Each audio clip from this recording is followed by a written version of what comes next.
Então, boa tarde, turma TZ de Números na Educação Básica. Estamos aqui na quinta aula, no dia 4 de novembro de 2021. Hoje a gente vai começar a falar especificamente sobre os conjuntos numéricos. Vamos seguir uma ordem mais ou menos histórica para organizar essa série de apresentações que eu vou fazer ao longo do semestre sobre os conjuntos numéricos. E a minha principal referência para essas aulas vai ser esse livro aqui, do Bento de Jesus Caraça, Conceitos Fundamentais da Matemática. A referência já está lá na apresentação que eu vou usar aqui, a referência, e acho que eu já passei para vocês também. Então, é um livrinho básico que é bom todo professor de matemática ter, tá? Para a gente colocar o pé no chão da matemática. E aí, um outro livro também que às vezes eu uso para me apoiar é esse aqui, da Tatiana Roque, História da Matemática, uma visão crítica, desfazendo mitos e lendas. Ela tem uma abordagem bem interessante, voltada para a educação matemática. Ela fala de algumas atividades, alguma coisa ligada à prática do professor, e ela sempre coloca, antes dos capítulos, um texto assim, relato tradicional. Assim, o que, historicamente, como que esse tópico é tratado. Aí ela conta essa história e depois ela vai fazendo, às vezes, uma outra versão, com outros detalhes. É tudo fundamentado nos estudos dela, né? Ela é historiadora e é política, tá? Já se candidatou a deputada, tá? Lá no Rio de Janeiro. É uma figura bem interessante, tá? Então, quem quiser uma boa referência de livro de história da matemática, eu sugiro o livro da Tatiana Roque. E, recentemente, eu fiquei conhecendo um outro livro também, que estou achando bem interessante, ainda não li todo, que é a História da Matemática em Atividades Didáticas, mas ele não é específico para números na educação básica, né? Ele tem, utilizando a história no ensino de geometria, atividades históricas para o ensino da trigonometria, números irracionais, a constituição de um estudo histórico-pedagógico e tal. Ele tem interseções com o assunto da nossa disciplina, mas não apenas. E é do Antônio Miguel, Arlete Brito. Oi. Essas outras referências também estão lá no Moodle? Só essa última que não está. Eu vou colocar para você. Tá? Os autores deste livro aqui são Antônio Miguel, Arlete Brito, Dione Luquez de Carvalho e Irã Mendes, que são historiadores também. Tá? Então, é importante a gente ter contato com a história da matemática, igual eu disse, para a gente... se minha internet ficar ruim, vocês me avisam, tá, gente? Porque já reclamaram isso hoje de mim. É bom ter esse contato com a história da matemática para a gente colocar os pés no chão, né? Para não pensar que a matemática é alguma coisa que existe no mundo paralelo, alguma coisa assim, tá? E aí a abordagem que o Bento de Jesus Caraça faz dessa construção dos números, né, dos conjuntos numéricos, é bem conectada com a história da matemática, tá? Bom, é lógico que a gente não tem certeza de nada, né, que história é uma coisa que contam, né, para a gente, a história dos vencedores, né, mas é sempre bom a gente ter contato com mais de uma versão da história para questionar, para ter uma postura mais crítica diante da matemática. Eu vou compartilhar aqui com vocês a minha apresentação e eu vou desligar meu vídeo enquanto eu faço isso para não pesar tanto, tá, gente?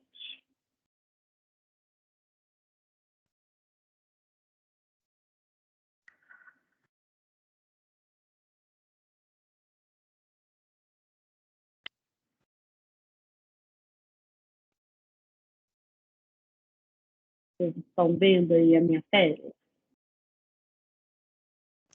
Sim. O tamanho da letra tá bom aí para você? Pra mim tá, mas tem que ver com quem tá celular. Pra mim tá bom. Porque eu coloquei o máximo possível aqui dentro da minha tela, mas de qualquer forma eu vou compartilhar esse arquivo aqui lá no Moodle, tá? Bom, então, como eu disse, né, essa apresentação está baseada principalmente no livro do Caraça, a edição que eu tenho é de 2003, e na primeira edição o autor escreve assim, no prefácio: a ciência pode ser encarada sob dois aspectos diferentes. Ou se olha para ela, tal como vem exposta nos livros de ensino, como coisa criada, e o aspecto é o de um todo harmonioso, onde os capítulos se encadeiam em ordem, sem contradições. Ou se procura acompanhá-la no seu desenvolvimento progressivo, assistir à maneira como foi sendo elaborada, e o aspecto é totalmente diferente. Descobrem-se hesitações, dúvidas, contradições, que só um longo trabalho de reflexão e apuramento consegue eliminar, para que logo surjam outras hesitações, outras dúvidas, outras contradições. Descobre-se ainda qualquer coisa mais importante e mais interessante. No primeiro aspecto, a ciência parece bastar-se a si própria. A formação dos conceitos e das teorias parece obedecer só à necessidade interior. No segundo, pelo contrário, vê-se toda a influência que o ambiente da vida social exerce sobre a criação da ciência. A ciência encarada assim aparece-nos como um organismo vivo, impregnado de condição humana, com as suas forças e as suas fraquezas, e subordinado às regras, às grandes necessidades do homem na sua luta pelo entendimento e pela libertação. Aparece-nos, enfim, como um grande capítulo da vida humana social. E é interessante a gente confrontar essa fala, esse texto do Caraça, do prefácio do livro, com as discussões que a gente vem tendo aqui na disciplina, né, sobre a importância de conectar a matemática com a realidade, com o dia a dia dos alunos, né, o livro dele, a maneira como ele apresenta a matemática é totalmente conectada com a vida, com o cotidiano, né? Ele está falando de ciência aqui de maneira geral, mas a matemática faz parte disso aí, né?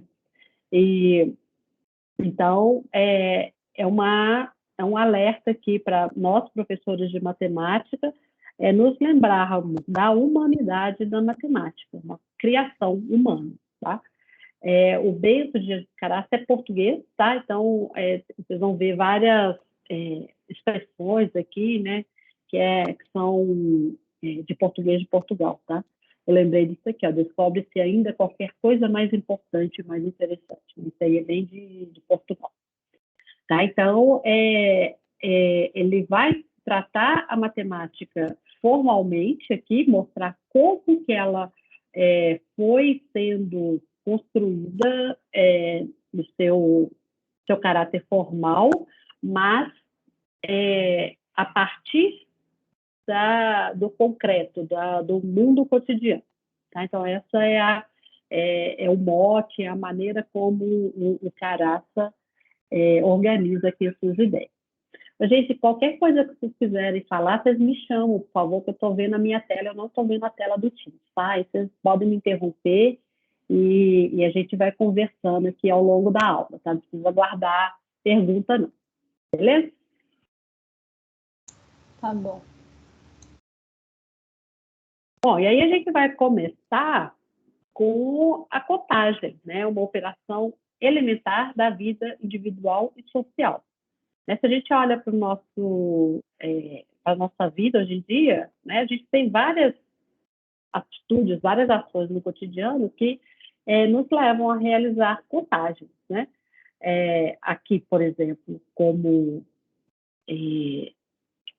professor, né, a gente tem que contar para avaliar os alunos, que a avaliação é expressa em números, né? Então a gente tem que contar números aí de nota relativos a notas, né? Na vida social, para a gente comprar alguma coisa, a gente precisa de contar o dinheiro, ou contar a quantidade de... por exemplo, ontem eu fui ao supermercado, eu queria comprar iogurte para uma semana. Então, eu sei, tem 7 dias na semana, eu preciso comprar 7 iogurtes, então eu vou lá na gôndola e pego, vou contar para comprar, para selecionar aquilo que eu estou fazendo ali. Então, contar faz parte da nossa vida, tá? E é tanto ele fala que tanto uma vida social quanto uma vida isolada, né? Que o indivíduo vivendo isoladamente, ele pode até precisar menos de contar as coisas, mas essa necessidade ainda existe. E à medida que a nossa vida social, né, na humanidade, há milhares de anos atrás, a nossa vida foi ficando mais social, a necessidade de contagem ficou mais intensa, né? Aí, por exemplo, para fazer transações comerciais, para cuidados relativos à saúde, para a infraestrutura, né? Casas, ruas, edifícios, agricultura. Então, à medida que a civilização humana, a vida humana, foi ficando mais social, mais em grupos, né, mais em comunidades, as trocas, né, a relação entre os seres humanos foi naturalmente demandando contagem, né, o fato de contar, né, e a atitude de contar. E aí os seres humanos, né, para viver, eles, estou falando de milhares de anos atrás, né, eles foram criando mecanismos e estratégias para resolver problemas da vida real. Né? Você nasce num planeta que tem uma dada condição, e é instintivo de qualquer ser vivo a luta pela sobrevivência. E aí, para você se alimentar, para você se proteger, para você cuidar da família. Então, todas essas necessidades humanas vieram acompanhadas de mecanismos e estratégias, né, que esses seres humanos, que nossos ancestrais criaram, né, para a vida, né? E dentre esses mecanismos e estratégias, estão incluídos aqueles que viraram parte da matemática. E a contagem é uma dessas necessidades, né? Quando os seres humanos passaram a viver em grupos, né? E a criar animais, a ter uma residência, algum lugar para viver, né? Para se proteger, ele passou a ter necessidade de contar. E a criação dos números naturais foi uma criação para atender essa necessidade da contagem. Tá? Então, foi por causa de problemas da vida real que a matemática foi inventada. Tá? Então, matemática não é algo que existe independentemente do ser humano. A concepção de matemática que eu tenho para mim que é uma invenção humana, assim como um foguete, assim como a filosofia, assim como a biologia. A matemática é uma invenção humana, tá? E ela nasce a partir de necessidades da vida cotidiana, em especial da vida em comunidade. Bom, os números naturais. O Caraça chama de números naturais os números a partir do 1, tá? Os inteiros a partir do 1. 1, 2, 3, 4, etc. A criação desses números arrastou-se por séculos. Segundo o autor, o homem primitivo de 20 mil anos ou mais não tinha destes números o mesmo conhecimento que nós temos hoje. A Tatiana Roque fala que ela ressalta isso, que diante da impossibilidade de estudar práticas numéricas orais muito antigas, a história dos números está associada à história da escrita. Então, a partir do momento que os seres humanos criaram a escrita, né, além das palavras, da comunicação verbal, ele criou, junto com isso, os números. E, né, não foi assim, agora eu vou criar escrita para escrever banana, livro da banana, pedra, etc. E agora eu vou inventar os números para poder contar o meu rebanho de ovelhas. Não, foi tudo junto, tá? Então, a contagem pode ser mais antiga do que pode ser mais antiga, né, do que a escrita. Mas então existiam práticas numéricas orais anteriores à escrita. Só que, como não tem registro disso, né, as pessoas falavam, discutiam, contavam oralmente sem um registro escrito, a gente não tem acesso a essa informação. Então, ela fala que a história dos números está associada à história da escrita, que vem de aproximadamente no 4º milênio antes de Cristo, na Mesopotâmia. E aí o Caraça fala sobre alguns estudos de culturas atuais que vivem ou viviam isolados, e essas culturas nos ajudam a entender como os povos mais antigos foram criando os números naturais. Né? Isso aí é um trabalho bem de etnomatemática, né? De estudar antropologicamente culturas isoladas atuais e para ver como que essas culturas lidam com a contagem, o que nós chamamos, né, de contagem. E a contagem contagem pelos dedos aí, né, que é dígitos, a palavra dígitos em latim significa dedo.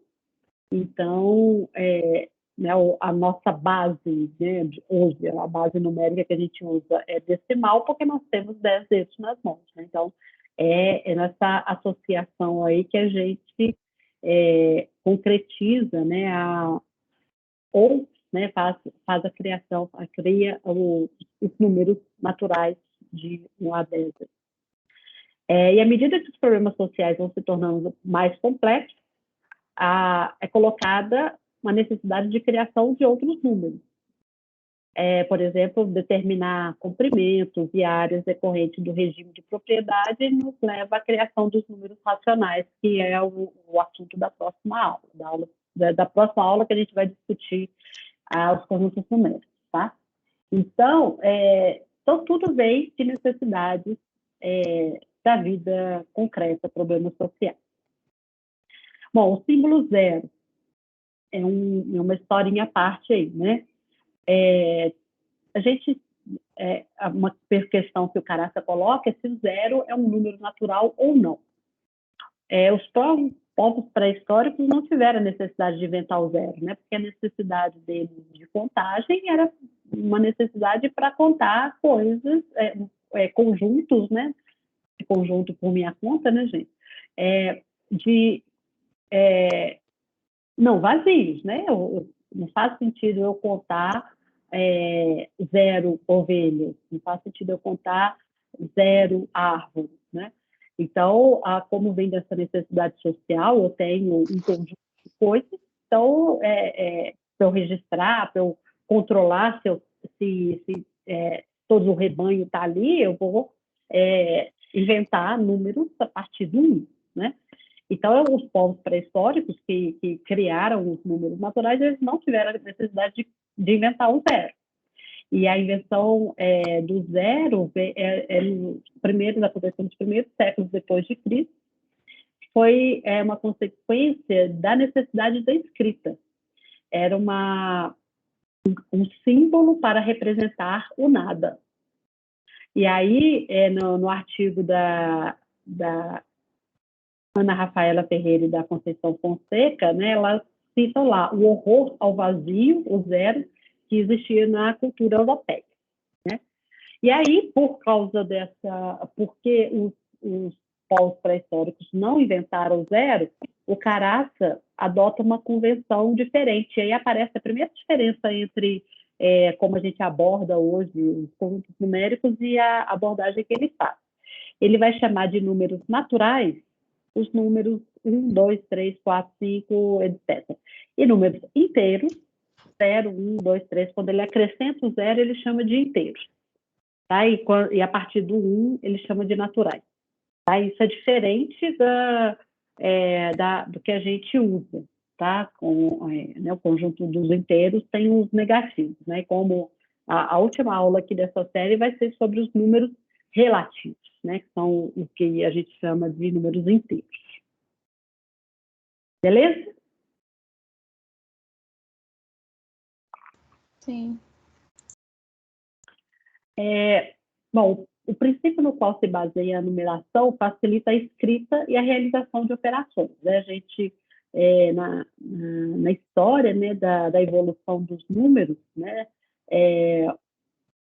como eu disse outro dia, com aquele momento das grandes descobertas, os europeus foram tendo contato com vários sistemas matemáticos, né, que a gente pode classificar como matemático, e eles foram incorporando aquilo que era mais funcional e descartando o que não era, né? E aí, o princípio posicional que a gente adota hoje, né, na escrita dos nossos números, é um princípio indo-arábico. E ele facilita a escrita dos números, a gente só precisa de 10 dígitos para escrever todos os números, e também facilita a realização de operações. Vocês já imaginaram como seria efetuar uma multiplicação usando numeração romana, que era a europeia ali, né, mais forte? Não é nem um pouquinho funcional, né, o sistema de numeração romano. E o indo-arábico, ao contrário, ele facilita bastante para a gente a escrita e a realização de operações. Então, a gente só precisa de 10 símbolos, né, os 10 dígitos, para escrever todos os números. E aí, o zero, ele é importante no momento dessa escrita, né?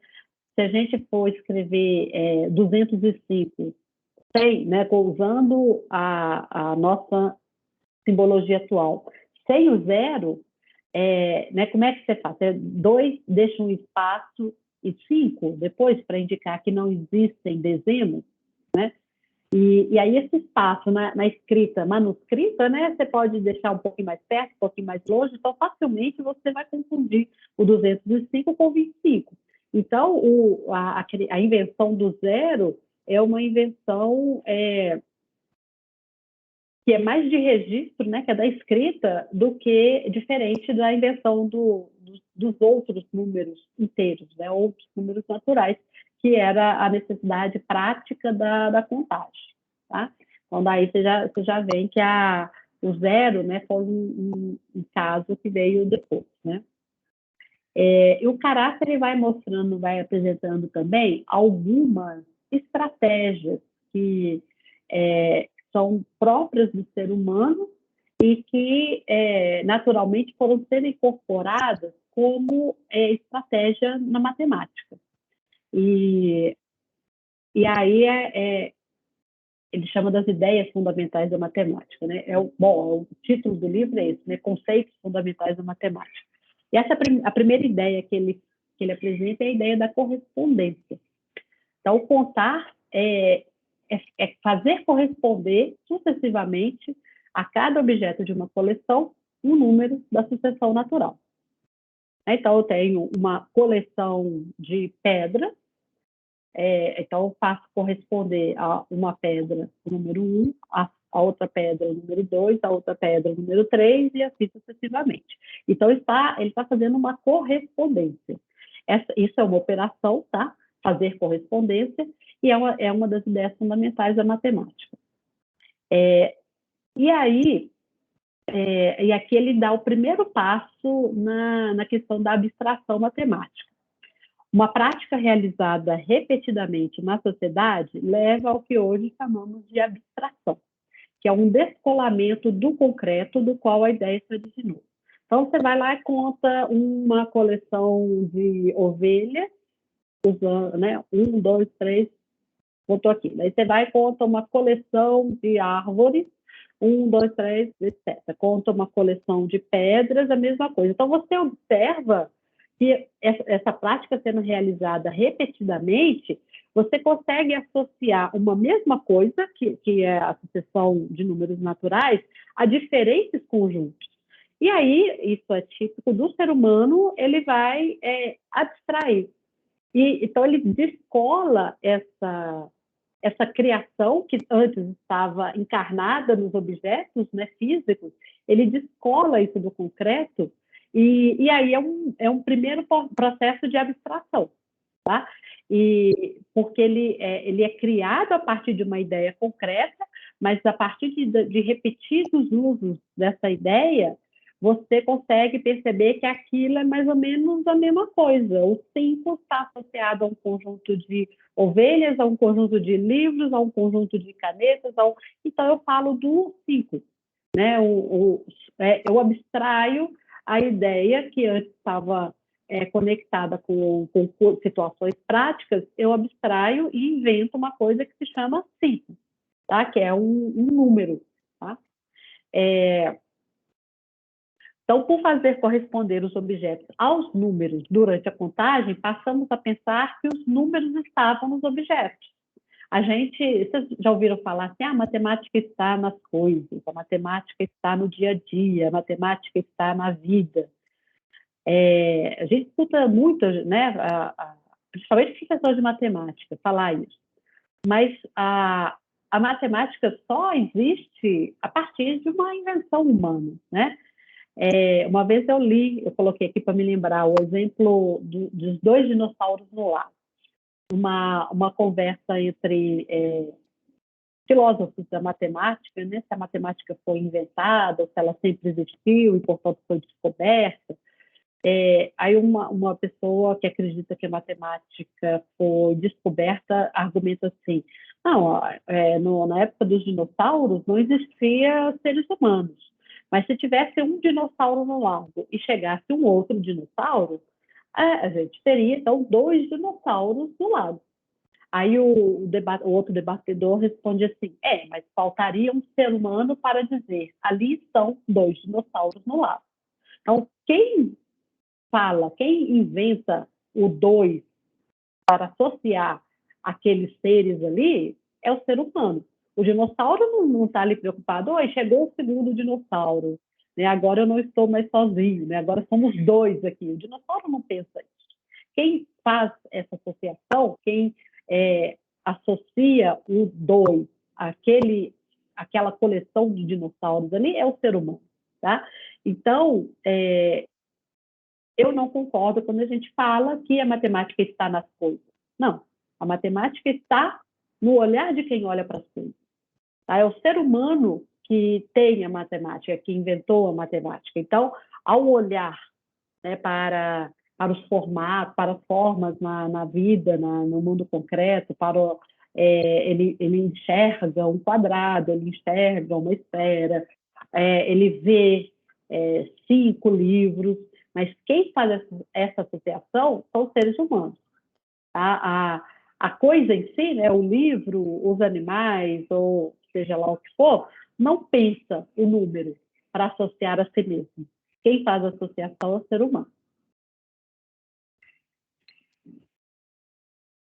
Surpresa?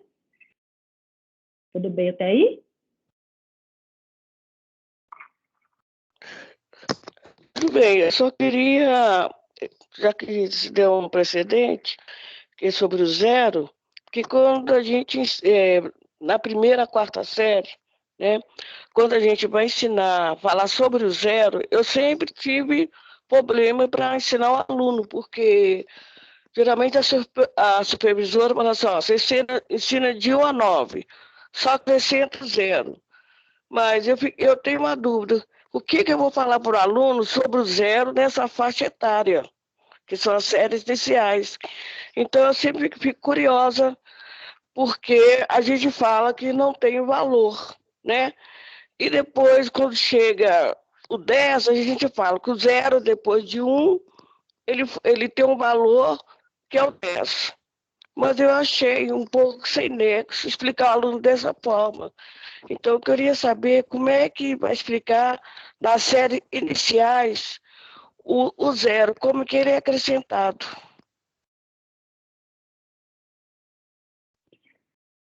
Primeiro que essa dificuldade é super natural, né, Cleusa? Porque historicamente, né, o zero veio depois. Então, não é tão natural para o ser humano, né, como a criação dos outros, né, do 1 ao 9. Mas a gente não precisa reproduzir com as nossas crianças a história dos números, né? A gente usa a história para entender a dificuldade que ali vai existir, né? E sim, qualquer criança sabe contar. A gente incentiva as crianças a contarem.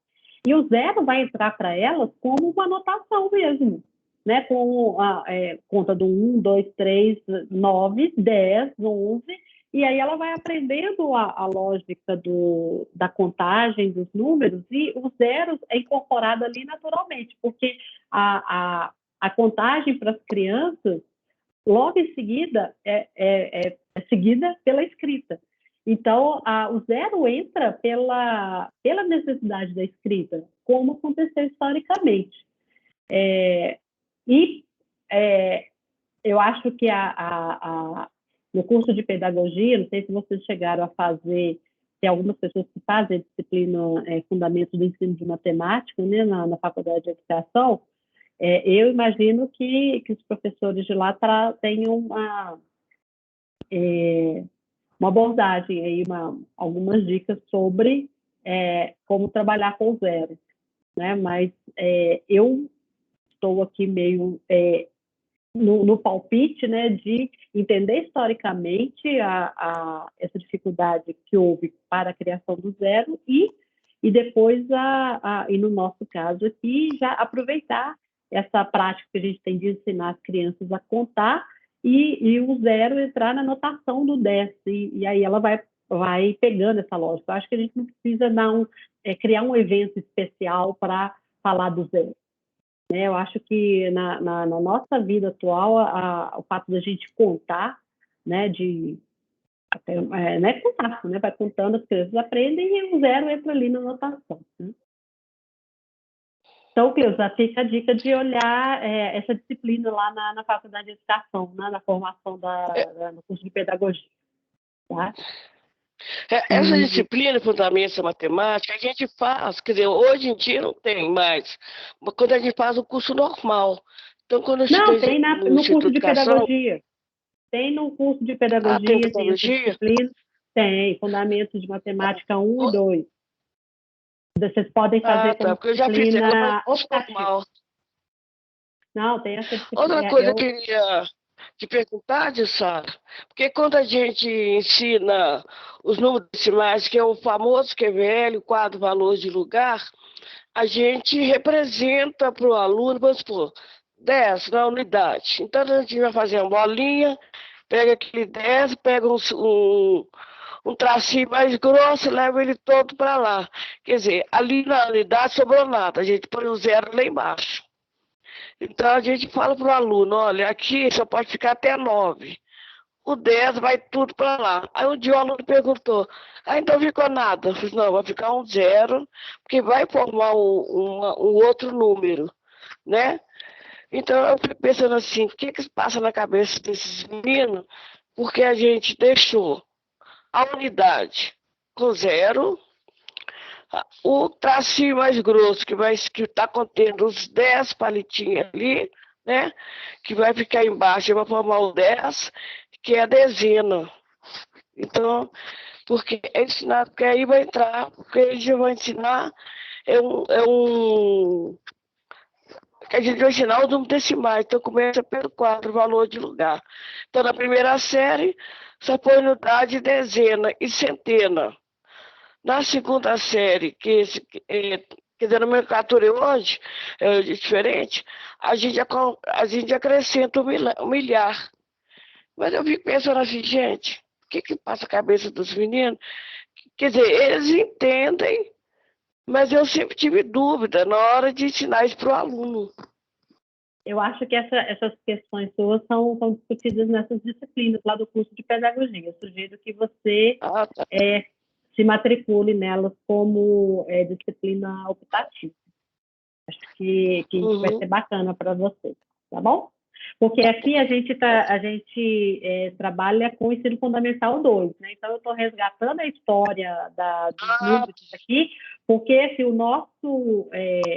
para localizar historicamente os conjuntos numéricos e trabalhar essas questões mais lá no ensino fundamental 2, beleza? Então, as séries iniciais não entram para nós aqui. Não. Professor de matemática trabalha no ensino fundamental 2, a partir do 6º ano. O 2. Não, tudo bem. Beleza? Então, Mas, por isso que eu tô mas essas pedindo. disciplinas lá do curso de pedagogia, elas trabalham essas questões aí que você está colocando nesse nível de detalhes, tá? Tá, joia. Falou. Ok. Beleza. Bom, aí aqui, então, um outro princípio... Oi. Mas é sobre essa questão de dar aula para o Fundamental 1. Tem alguma pós-graduação, alguma coisa assim que eu possa fazer para conseguir dar aula no Fundamental 1? Eu não sabia que a gente dava aula só a partir do 2, não.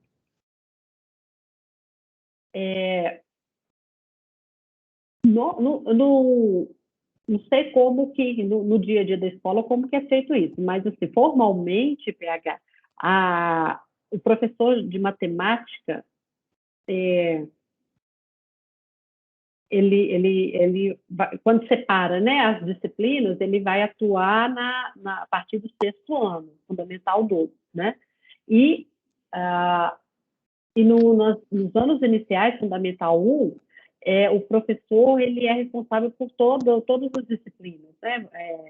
Língua portuguesa, ciências, história, matemática, e aí precisa de uma formação mais ampla, e aí é o pedagogo que tem essa formação. Então, isso sim, teoricamente. Eu não sei critérios específicos, né, para cada escola, se tem alguma diferença, ou que tipo de preparação a mais que um professor de matemática formado em licenciatura deve ter para atuar nos anos iniciais. Mas a questão é essa, né, que até o 5º ano, o professor é aquele professor que vai dar aula, vai ser responsável por todas as disciplinas. Agora, se você tem uma escola que separa as disciplinas de cedo, ou se uma escola permite que um professor por exemplo, de biologia vá dar aula nos anos iniciais, ele tem que estar preparado para dar aula de português e das outras disciplinas, né? Então, varia, né? Igual você falou, igual no CP, por exemplo, é só o primeiro ciclo que é pedagogo, que dá aula, acho que no segundo ciclo, que é 4º, 5º e 6º ano, já é os professores das matérias específicas aí. Vai da organização da escola, né? Mas aí lá no CP, as disciplinas são separadas, né? São separadas, exatamente. Eu não sei se ajuda muito. Desde o primeiro ano já é separado. Eu não sei se ajuda muito. Eu não sei se ajuda muito, mas para poder pegar as séries iniciais, que é o sessão fundamental 1, o professor ele tem que fazer o curso normal. Eles não aceitam outro professor, porque, vamos supor, o professor da disciplina fundamental 2, ele não pode atuar na fundamental 1, porque agora, ele não tem a matéria. Cleusa, a legislação agora exige que ele tenha o curso de pedagogia. Não existe mais professor sem curso superior. Porque na minha época, né, eu fiz curso normal, formei no instituto, fui direto para as séries iniciais. Quando eu quis pegar o fundamental 2, aí eu tive que fazer outro concurso, porque eu não poderia passar. Aí tive que fazer outro concurso superior, para o Fundamental 2.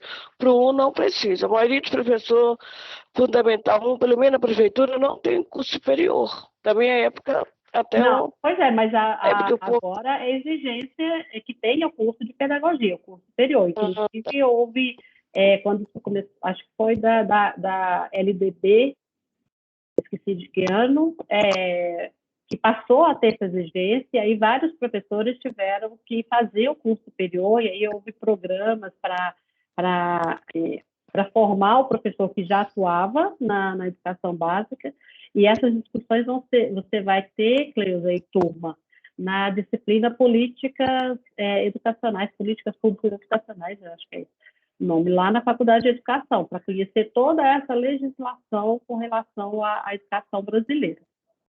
Tá? Então, as leis citaram, tá, Cleusa? Isso é ótimo, isso é muito bom, que aí vai melhorar mais o ensino, porque só com a formação de curso normal deixava muito a desejar para alguns professores. Então, com a prática, com o curso superior, eu acho que isso vai melhorar mais para o aluno e para a educação, com certeza. Exato. Bom, Obrigado. bem, posso continuar? Pode. Beleza. Aí aqui, voltando aqui então, né? A gente falou aqui dessa ideia da correspondência, né? E uma outra estratégia aí que o ser humano usa o Carafa chama de princípio da extensão, que ele descreve assim: nós temos a tendência a generalizar e estender todas as aquisições do nosso pensamento, seja qual for o caminho pelo qual essas aquisições se obtêm, e seja qual for, né, o caminho pelo qual essas aquisições se obtêm, e a procurar o maior rendimento possível dessas generalizações pela exploração metódica de todas as suas consequências. Então, ele chama de princípios, né? Essas estratégias, essas hábitos ou essa coisa que o ser humano costuma fazer. E um deles é esse aí, que é tentar generalizar o que as aquisições que a gente tem, tá? E aí esse princípio da extensão, ele vai aparecer primeiro aqui na sucessão dos números, né? Então, considerando aqui a sucessão dos números inteiros, né, como adotado pelo Carafa, 0, 1, 2, 3, 4, 5, 6, etc., o que a gente coloca esses 3 pontinhos ali, né, reticência? O que isso quer dizer, né, quando a gente coloca esses 3 pontinhos no final da sequência? Isso já é meio uma convenção entre nós, né, na hora que eu coloco aqueles 3 pontinhos ali depois dos 6, vocês já vão entender que depois do 6 vem o 7, depois do 7 vem o 8, e que essa sequência, essa sucessão aí não vai terminar, né? E aí, onde acaba essa sucessão, né, dos números inteiros? Qual é o maior número inteiro? Naquela sucessão, né, da 0, 1 até o 6 ali, eu passo de um número para o seguinte, acrescentando uma unidade. Por meio dessa operação mental elementar, gente, tem alguém com o microfone ligado. Então, a partir dessa sucessão, dessa operação mental, eu posso juntar uma unidade. Aí eu passo do 1 para o 2, junto uma unidade, passo do 2 por 3, junto uma unidade, passo do 3 por 4 e posso não parar nunca mais, tá? Então, da realidade, uma citação aí do Carafa, da realidade prática, eu tirei a ideia dos primeiros números. E da operação elementar de passagem de um ao seguinte, né, eu faço a sucessão ficar infinita.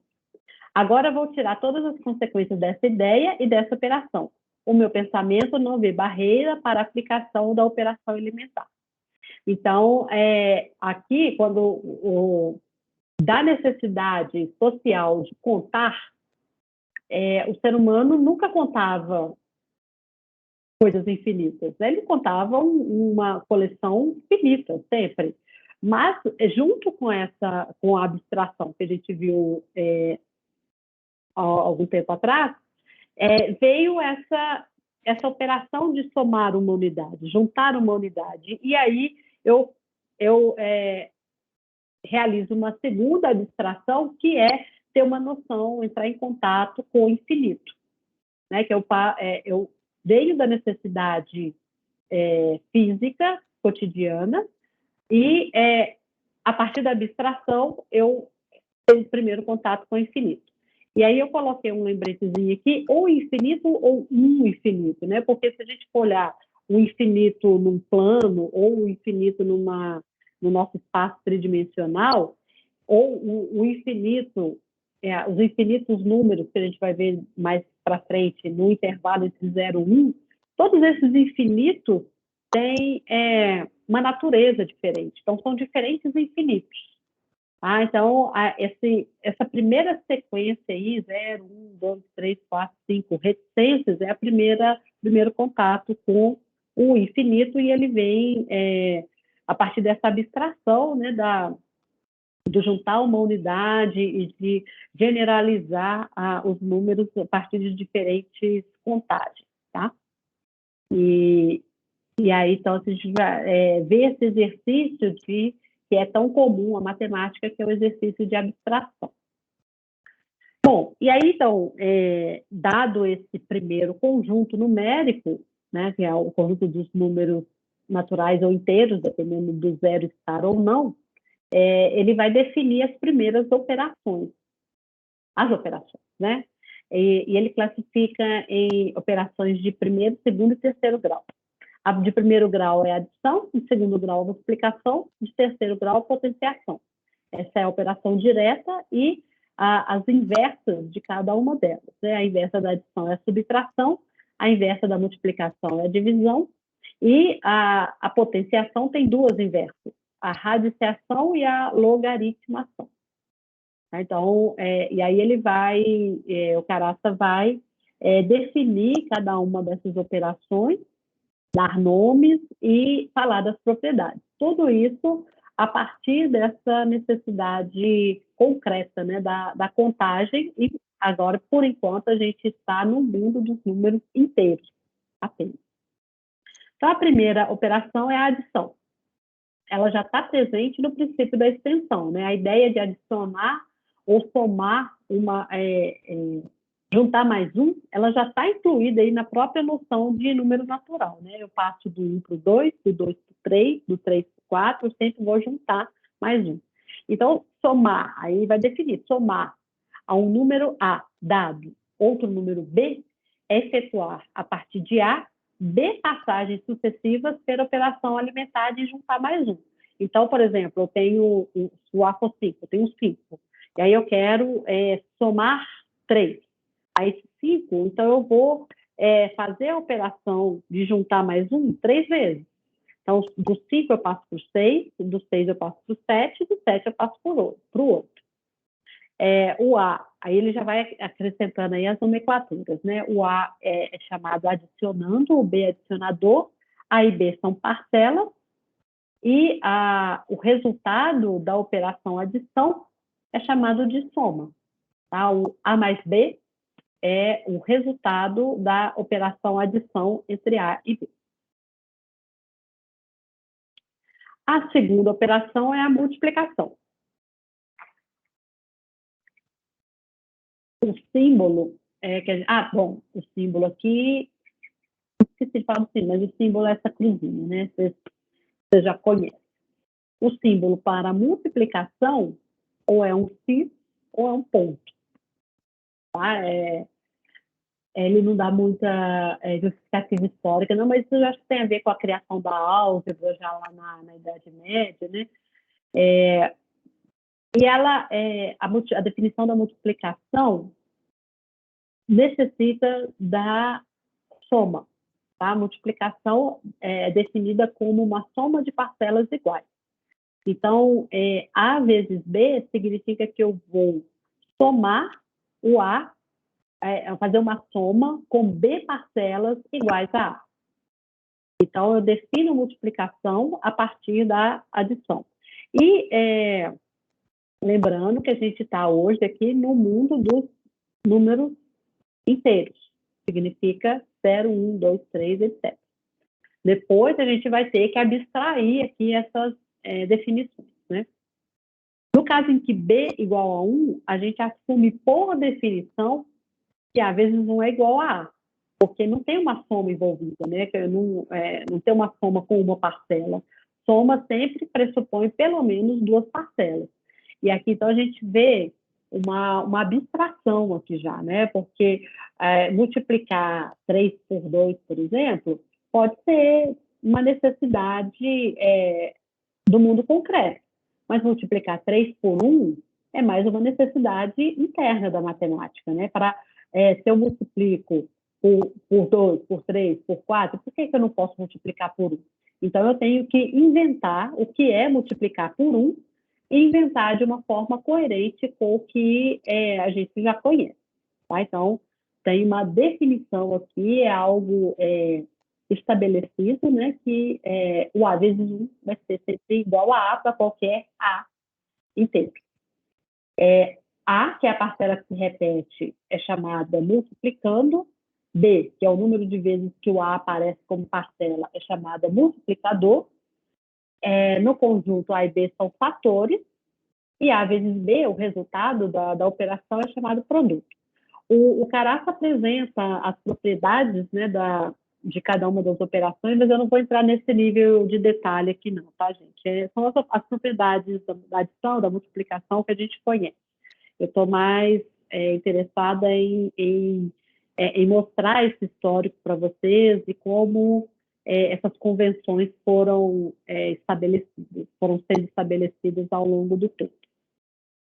E a terceira operação é a potenciação, né? Então, o símbolo é A elevado a N, A com o N menorzinho à direita e acima do A. A potência A elevada a N depende da multiplicação. Então, A elevado a N significa uma multiplicação de N fatores iguais a A. Então, é A vezes A vezes A, N vezes. No caso em que N é igual a 1, a gente assume por definição que A elevado a 1 é igual a A. E aqui também, como no caso da multiplicação, não tem um produto envolvido. Eu não estou multiplicando A por ele mesmo uma vez. Não tem um produto aqui, não tem uma multiplicação. O fator que se repete a gente chama de base. O número de vezes que o A aparece como fator a gente chama de expoente, né, que é o N. E o resultado, o A elevado a N, a gente chama de potência. E agora as operações inversas, né? Para cada uma dessas três operações, é colocado o seguinte problema. Dado o resultado da operação e um dos dados, determinar o outro dado. Eu sempre estou definindo uma soma, uma adição de dois números, para definir a adição, a multiplicação e a potenciação, eu uso dois números. Então, esse problema aqui, o mesmo problema, que pode ter também a origem no mundo concreto, eu coloco esse problema aí, né? Eu conheço o resultado, conheço um dos dados e quero determinar o outro dado que está faltando lá para a operação. E para então resolver esse problema, eu vou ter que inventar as operações inversas de cada uma lá das três. A adição, então, o problema traduzido para adição fica assim: dada a soma em uma das parcelas, determinar a outra parcela. Teoricamente, deveria haver duas operações inversas, conforme se pedisse o adicionando ou o adicionador. Mas, em virtude da propriedade comutativa da adição, os papéis das duas parcelas podem trocar-se e as duas inversas fundem-se numa só, que se chama subtração. Então, eu não preciso, por exemplo, se eu tenho a primeira parcela, eu tenho que inventar uma inversa para encontrar a segunda parcela, ou se eu tenho a segunda, eu tenho que inventar uma inversa para determinar a primeira parcela. Pelo fato da adição ser uma operação comutativa, a mesma inversa que eu invento para a primeira parcela, eu posso inventar para a segunda. O símbolo para a subtração é o menos, o tracinho, né, o tracinho horizontal. E a definição, então, da subtração é a seguinte: é a operação pela qual se determina o número x que, somado com b, resulta a. Então, x mais b igual a gente define a subtração como sendo a menos b. E, porque estamos no conjunto dos números inteiros, lembrando, 0, 1, 2, 3, etc., para a operação subtração ser possível, eu preciso ter a maior ou igual a b. Eu não consigo, por enquanto, nesse conjunto que eu inventei, fazer a operação 3 menos 7. Tá? Então, no meu mundo, para eu fazer a adição, eu posso efetuar com quaisquer dois números inteiros. Mas a subtração, eu só consigo efetuar essa operação se eu tiver o A maior ou igual a B. Bom, para multiplicação, qual é a inversa da multiplicação? O problema vai ficar assim: dado o produto e um dos fatores, eu quero determinar o outro fator. Então, a multiplicação também é uma operação comutativa, e aí, por isso, eu preciso inventar apenas uma inversa para a multiplicação, e ela se chama divisão. O símbolo dela é A dividido por B. Eu posso simbolizar com A, 2 pontos B, ou A, no traço horizontal, B, A sobre B. Por enquanto, entendam esse A sobre B como um símbolo. Esse traço aqui tem a mesma função do mais, do vezes, né, dos símbolos das operações. Mais à frente, quando a gente for falar dos números racionais, a gente vai dar um outro significado para esse traço horizontal. Por enquanto, ele é o símbolo de uma operação. Tá? E aí, a definição, então, da divisão é assim: ela é a operação pela qual se determina o número x que, multiplicado por b, resulta a. Então, se x é o resultado, né, o que eu estou procurando, né? Então, x vezes b é igual a a. Esse x, ele é o a sobre b ou o a, 2 pontos b. E essa é a definição da divisão. Eu me apoio na multiplicação para definir a divisão.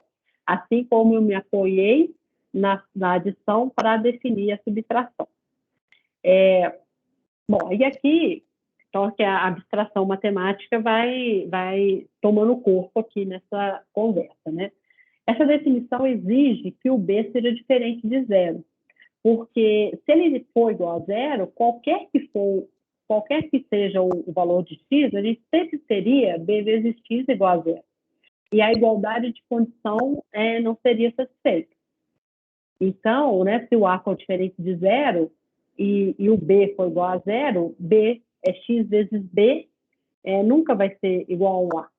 Então, para eu conseguir fazer a operação divisão, eu vou exigir, uma exigência que a gente coloca é que o b seja diferente de zero por uma impossibilidade operativa aqui, né? E, além disso, como eu estou no conjunto dos inteiros, né, para que a operação seja possível, o a tem que ser um múltiplo de b. Caso contrário, não existe número inteiro que satisfaça x vezes b igual a a. Né? Então, se eu tiver, eu coloquei um exemplo aqui, ó, 7 dividido por 3. É uma operação impossível no conjunto dos números inteiros, pois não existe um número inteiro cujo produto por 3 resulte em 7. Então, no nosso mundo momentâneo, que é o mundo dos números inteiros, eu não consigo fazer qualquer divisão. Tá? Eu só consigo dividir quando A é múltiplo de B. E aí, quando não é, a gente consegue escrever, a gente sabe que existe um número R menor que B, tal que o A é igual a B vezes X mais R. Esse R é denominado resto. No caso desse exemplo aqui, o 7 é igual a 2 vezes 3 mais 1, e o resto é igual a 1. Tá? Então, as operações inversas, elas têm mais restrições do que as operações diretas, né? A adição, a multiplicação e a potenciação. Tudo bem até aqui? Sim.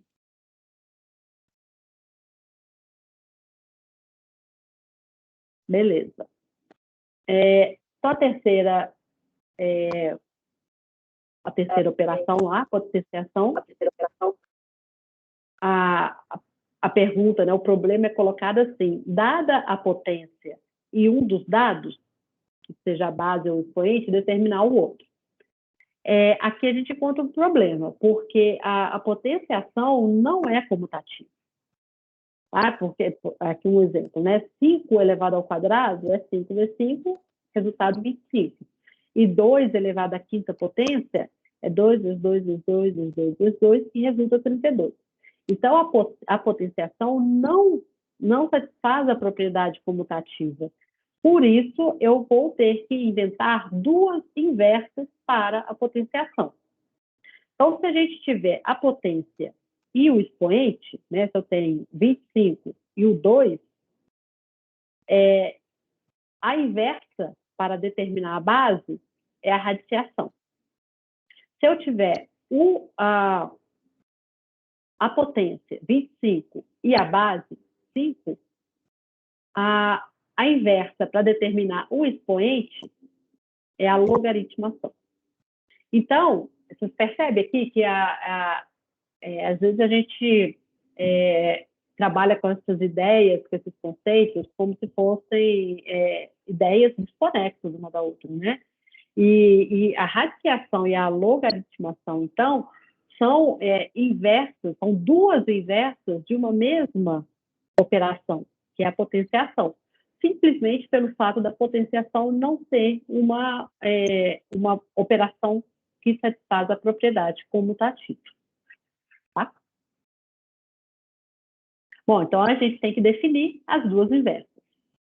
A primeira aí é a operação de radiciação. O símbolo é raiz enésima de A, a gente lê, né, raiz de índice N de A, e a definição é essa aí, né? É a operação pela qual, dado um número A e um número N, se determina um novo número, x, tal que A é igual a x elevado a n.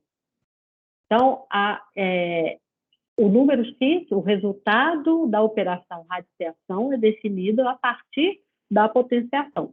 Eu não conheço a base e conheço o expoente n. E aí, a operação que vai me fazer obter a base é a radiciação. Essa operação, então, no nosso mundo dos inteiros, só é possível quando A for uma potência de expoente n de outro número. Por exemplo, é possível realizar raiz quadrada de 4, mas não é possível realizar raiz quadrada de 5. E aí, quando a gente olha para os quadrados que a gente tem, né, os números que são quadrados, né, 1, 4, 9, 16, 25, etc., os números que são cubos ou potências de 3, né, 1, 8, 27, 64, etc., as quartas potências, as potências de 2, de 3, de 4, de 5, etc., a gente pode perceber que o mais comum aqui é a impossibilidade de realizar a radiciação. Tá? Só mais à frente, quando a gente for criar outros conjuntos numéricos, que a gente vai conseguir expandir aí essa possibilidade da operação. E a outra inversa da potenciação é a operação de logaritmação. O símbolo é log na base B de A, né? A gente lê logaritmo de A na base B, e a definição é a operação pela qual, dado o número A e o número B maior que 1, se determina um novo número x, tal que B elevado a x é igual a A. Então, eu preciso da operação direta, a potenciação, para definir a inversa aqui, né? Que é a inversa da potenciação, a logaritmização. E, no caso aqui, é incógnita, o que eu não conheço, que eu quero descobrir, é o expoente. Tá? Então, o logaritmo me ajuda a determinar o expoente e a radiciação me ajuda a determinar a base. E aí, novamente, a operação só é possível quando A for uma potência da base B. Por exemplo, é possível realizar o logaritmo de 49 na base 7, porque 7 elevado ao quadrado é 49. Então, o logaritmo de 49 na base 7 é igual a 2. mas não é possível realizar o logaritmo de 20 na base 3, pois não existe um número natural n, tal que 3 elevado a n seja igual a 20. E aí, novamente, aqui o caso mais comum é que é impossível definir, calcular, realizar a logaritmação. Eu vou precisar de um conjunto numérico maior, e a gente vai ver isso lá para frente, né, para conseguir realizar essa operação. Tudo bem aqui? Até aqui? Tudo bem. Bom, aí o zero, né? O zero costuma provocar algumas perturbações aí nas operações, né? O zero, como a gente viu, ele foi introduzido por uma questão de escrita, e as operações funcionam muito bem quando o zero não está envolvido, né? Mas, pelo princípio da extensão, a gente vai querer incluir o zero na conversa também, né? E aí, então, a gente vai ter que estudar, definir, analisar caso a caso, cada operação, o que acontece com o zero. E vocês já devem lembrar das aulas de cálculo, por exemplo, que sempre a gente faz isso, né? E se tal expressão for igual a zero, a gente analisa essa situação separada e, né, porque a situação mais geral, quando não envolve o zero, é mais fácil a gente pode fazer de forma geral, né? De uma forma da mesma forma para todos. E o zero a gente sempre tem que analisar separadamente. Aí aqui a gente já viu lá atrás, né, que é impossível realizar uma divisão por zero, então, às vezes isso não vai acontecer. E tem a definição de alguma dessas operações não abrange o caso de um dos dados ser zero. Por exemplo, o que significa A vezes zero? Né? O que significa uma soma de zero parcelas? Com uma parcela a gente até consegue imaginar, mas com zero parcela, o que significa isso? Né? Zero parcelas, cada uma delas igual a A. O que significa A elevado ao expoente zero? Ou seja, um produto de zero fatores, cada um deles igual a A. Então, quando a gente olha para a maneira como as operações foram definidas, o zero é impossível aplicar a definição quando um dos números é zero. E aí, o princípio da extensão vai entrar aqui. Ele vai nos ajudar a procurar uma definição para A vezes zero e A elevado a zero, mas junto dele a gente vai usar um outro princípio que é chamado princípio da economia. E a letra aqui está super pequenininha, eu peço desculpas, eu quis economizar, colocar tudo num slide só. Deixa eu acender minha luz aqui, que ficou meio escuro, gente.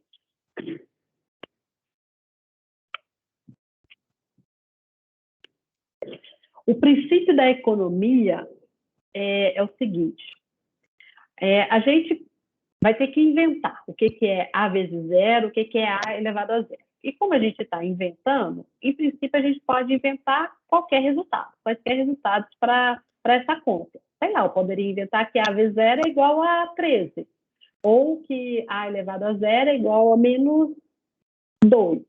Né? Se eu estou inventando, eu posso inventar qualquer coisa. Mas o princípio da economia vai dizer para a gente o seguinte, seja em quaisquer atos elementares no dia a dia ou em construções mais elaboradas, mais abstratas, a gente prefere sempre o caminho mais simples e mais curto. Então, é conveniente que as novas definições saiam o menos possível dos moldes das antigas. Algo que eu vou inventar, que é A vezes zero e A elevado a zero, é conveniente para a gente que ela faça, ela não nos cause prejuízo com o que a gente já estabeleceu até agora, tá? Então, a gente vai definir, vai inventar resultados para essas operações, mas que elas se mantenham coerentes com o que a gente já estabeleceu. Aí esse é o princípio da economia como uma estratégia na matemática. Então, é conveniente que as novas definições sejam dadas de um modo que as propriedades formais das operações ainda sejam aplicáveis a essas novas definições. Então, para definir A vezes zero, a gente vai considerar que a multiplicação é comutativa. E aí, então, A vezes zero tem que ser igual a zero vezes A. Eu não posso ter zero vezes A um resultado e A vezes zero outro resultado. Eu não sei o que é A vezes zero, mas eu sei o que é zero vezes A, que é uma soma de A parcelas, todas elas iguais a zero. Então, se eu somo zero mais zero mais zero mais zero, A vezes, o resultado dá zero. E por causa da propriedade comutativa da multiplicação, eu vou inventar que A vezes zero, que é igual a zero vezes A, também vai dar o mesmo resultado. Então, a gente decreta que A vezes zero é igual a zero. Porque zero vezes A, eu sei que é zero. E eu sei que a multiplicação é comutativa. Então, eu não vou definir A vezes zero igual a outra coisa, igual a outro valor. Eu vou definir de tal forma que eu mantenha a coerência. Da mesma forma, para eu definir a potência A elevado a zero, a gente vai considerar propriedades da potenciação. Uma delas, né? Que aqui no caso, A vezes A elevado a N vezes A elevado a M é igual a A elevado a M mais N. Essa propriedade aqui, gente, ela é obtida empiricamente, tá? Se eu multiplico A por ele mesmo N vezes, A por ele mesmo N vezes, no total, eu vou multiplicar A por ele mesmo M mais N vezes. Então, essa propriedade aqui a gente obtém a partir do concreto, da definição de potenciação. E agora eu quero definir o que é A elevado a zero, ou seja, eu quero estender a operação potenciação para quando o expoente é igual a zero. E aí, pelo princípio da economia, a gente quer que A elevado a zero também satisfaça essa propriedade. Ou seja, A elevado a zero vezes A elevado a N deve ser igual a A elevado a zero mais N. Eu quero que o novo ser que eu estou criando satisfaça as regras que já estavam, as propriedades que já estavam estabelecidas. E como zero mais N é igual a N, a gente tem que ter A elevado a zero vezes A elevado a N igual a A elevado a N.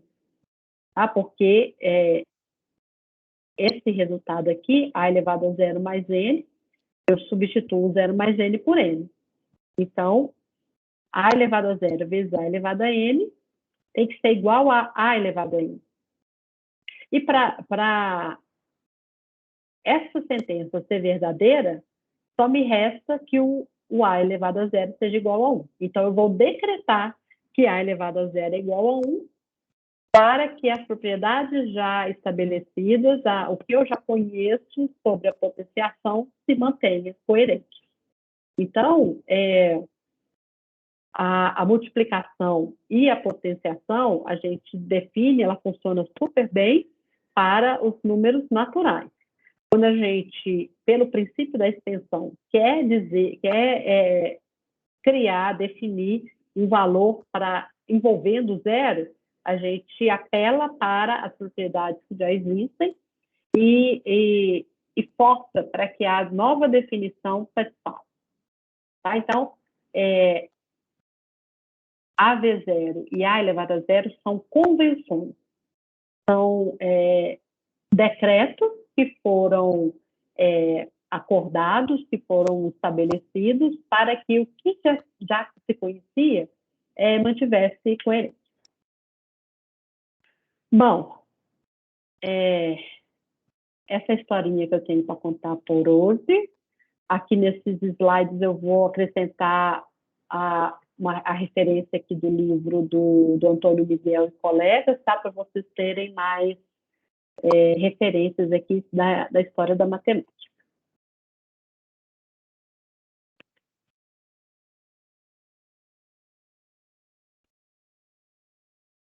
É isso. Dúvidas, comentários, insights?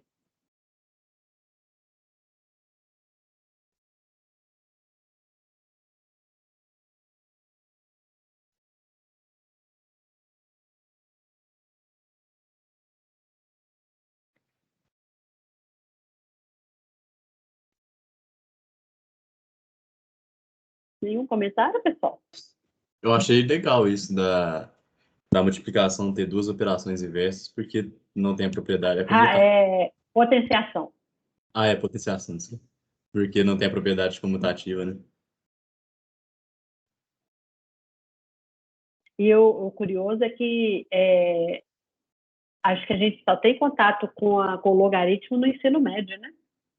E a potência a gente tem contato no ensino fundamental. E aí, quando o logaritmo é apresentado aos estudantes, ele não de forma completamente desconexa. Uhum. Eu nunca vi ninguém explicando assim, não. Gente, fica o convite para vocês lerem o livro do Carafa, viu? Eu fiz um super resumo aqui. Ele vai contando a história, sobre o infinito, então, ele tem vários títulos legais aqui, né?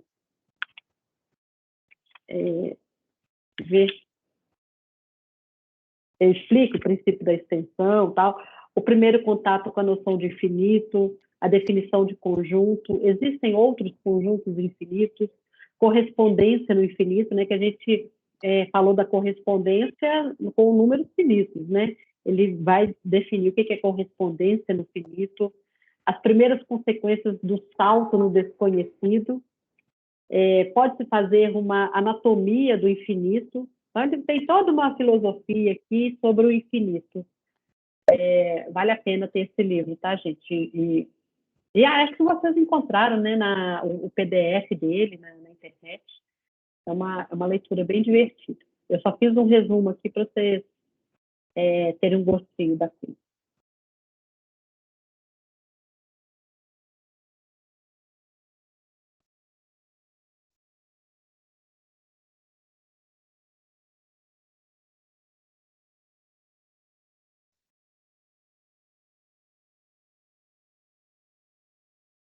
Mais algum comentário, pessoal?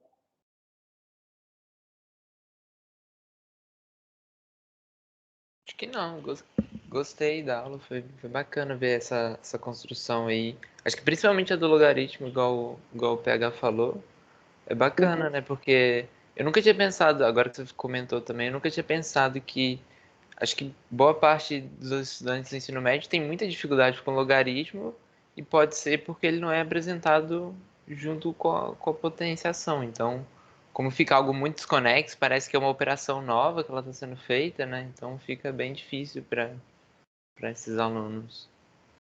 Muitas vezes é apresentado até como função. Eu lembro de aprender primeiro como função logaritmo. Exatamente.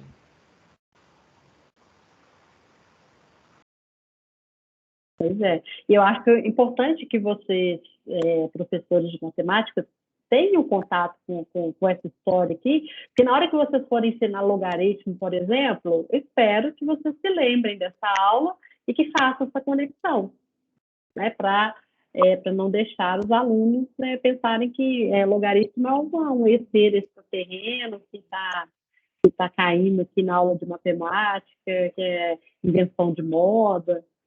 Então, é importante a gente ter contato com a história para cuidar dessas questões delicadas aí na matemática. Bom, então, nas próximas aulas, sejam síncronas ou assíncronas, as atividades que a gente vai fazer, os textos que a gente vai ler, são todos envolvendo o conjunto dos números inteiros na definição do caráter, tá? 0, 1, 2, 3, etc. Então, vamos fazer o exercício de esquecer que existem outros números, tá? Até o próximo conjunto numérico, que a gente vai construir isso aqui juntos. Então, as atividades, né, por exemplo, a atividade da oficina, né, que vocês estão fazendo agora, ela envolve calculadoras, né, algo mais atualzinho do que a pré-história, calculadoras de números inteiros, 0, 1, 2, 3, etc. Tá? Uma leitura que a gente vai fazer na semana que vem também é sobre esse conjunto numérico.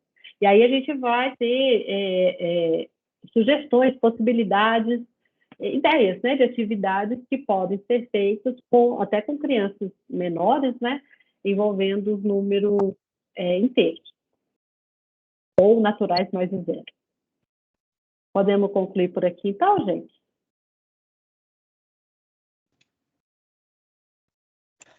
Eu queria fazer um comentário também que eu achei interessante, é que sempre que a gente vai partir da multiplicação, a partir da adição, a gente começa do zero, né? Então, eu acho que eu penso sempre assim, tipo, o 1 vezes A é A, porque o 2 vezes A é 0 mais A mais A, 1 vezes A é 0 mais A, e o 0 vezes A é só o zero, que seria 0 parcelas do A. E a mesma coisa da multiplicação para potenciação, a gente começa com 1. Aí o A elevado a 1 é 1 vezes A. O A elevado a 0 é apenas um 1. Eu também já tinha escutado essa explicação desse A elevado a M mais N, e coloca o M igual a 0. Só que eu acho interessante pensar assim também, que a gente sempre parte do 1. Isso aí já é uma estratégia de ensino, PH. Uhum. Pois é. Né? Que não é necessariamente uma construção matemática, né? Igual o Caraca apresenta aqui. Mas isso é bacana a gente ter essas várias alternativas, né? Para a gente conseguir transitar entre elas e saber entender e justificar para os estudantes por que essas coisas valem ou não. Né? E eu acho importante, eu quero enfatizar essa passagem aí, né, do mundo concreto para o abstrato, né? A matemática faz isso, tá? Mas aqui com vocês a gente está fazendo o trajeto oposto, né, do abstrato para o concreto, porque a matemática, como ela é apresentada nas escolas para a gente, é muito abstrata. E o que eu estou fazendo aqui é colocando o pé no chão. A matemática é mundana, ela é concreta, ela é uma invenção humana. A gente não pode esquecer disso nunca, porque senão a gente vai deixando nossos estudantes com essa impressão de que matemática é algo que não faz sentido no nosso mundo real, etc, etc. E depois a gente fica feito louco como professor querendo inventar aplicação para tudo, porque o que a gente fala na sala de aula não faz sentido para os alunos, né? Então, a principal lição do dia é essa: a matemática parte do concreto. Beleza? Beleza. Mais alguma coisa, gente? Algum comentário? Então tá, muito obrigada. Fiquem atentos lá no Moodle, nas atividades que eu estou postando lá e também na programação. Tá? Até sábado eu atualizo mais algumas aulas aí para frente, tá bom? E não se esqueçam de determinar os grupos. Definir os grupos, tá, gente? Por favor. Ok. Tá bom. Obrigado, Sara. Obrigado, Boa noite. professor. Obrigada a vocês. Obrigado.